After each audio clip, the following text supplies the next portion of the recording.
नमस्कार। Boolean weekly outlook में आपका स्वागत है। सबसे पहले अगर सोने और चांदी की बात करें तो ये हफ्ता काफी शानदार रहा है, जहां पे हमने फिर से इंटरनेशनल में भी और डोमेस्टिक में भी एक अच्छी खासी रैली देखी। खास करके चांदी की अगर बात करें तो नया हाई डोमेस्टिक मार्केट पे लगता हुआ दिखाई दिया। सोने में भी लगभग हमने 0.25% की तेजी देखी, लेकिन चांदी लगभग 6% से ज्यादा की तेजी के साथ 96,000 का लेवल वापस रिगेन करता हुआ दिखाई दिया। और चांदी के साथ साथ सोना भी 72,100-200 के ऊपर अच्छे से होल्ड कर रहा था। नो डाउट इस हफ्ते में काफी बड़े डेटा पॉइंट है। जिस ढंग से इन्फ्लेशन के नंबर्स आने हैं, ये कहीं ना कहीं आगे की रणनीति बताएगा, क्योंकि फेड मेंबर्स पिछले हफ्ते में हमने सुना था कि इंटरेस्ट रेट बढ़ाने की बात हो रही थी और कट में डिले हो सकता है। इसके चलते हाई लगाने के बाद एक करेक्शन भी आया था मार्केट में। बट अभी भी उम्मीद है कि ECB, bank of England, Sweden ये सब रेट कट करते हैं तो फेड पे भी दबाव बढ़ेगा और क्वार्टर 3 के अंदर हम रेट कट सुनते हुए दिखेंगे। तो टाइमिंग डॉलर में हमने एक गिरावट जो देखी थी वो थमते हुए नजर आई है और डॉलर इंडेक्स में रिकवरी आई है, जिसके चलते पिछले 2 दिन में सोने और चांदी पे थोड़ा सा ठहराव जरूर आया है।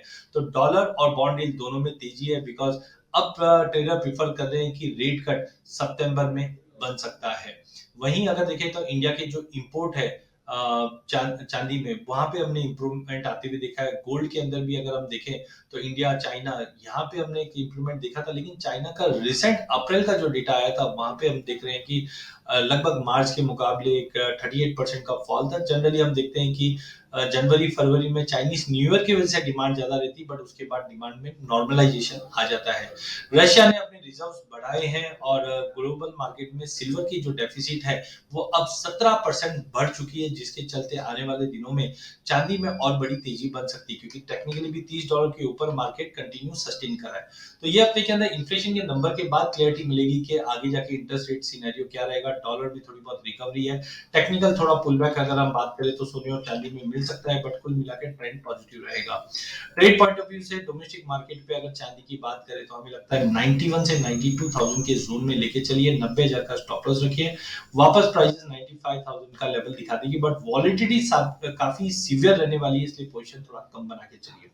वहीं सोने की अगर बात करें तो 71, 200, 300 तक का पुल बैक मिलता है तो वो एक बाइंग अपॉर्चुनिटी रहेगी। हायर साइड पे 72, 500 के ऊपर जाता हुआ दिखाई नहीं दे रहा है। गोल्ड सिल्वर रेशियो में जो गिरावट है, ये दर्शाता है कि चांदी सोने के मुकाबले ज्यादा आउट परफॉर्म करते हुए दिखेगी। तो कुल मिला के चांदी स्ट्रांग है, बट इन्फ्लेशन के नंबर देखिए आज और कल के अंदर, उसके बाद बाय और ड्रॉप की रणनीति बनाइए। पोजीशन थोड़ा कम रखिए, मार्केट में वॉलिडिटी ज्यादा रहने की उम्मीद है। धन्यवाद।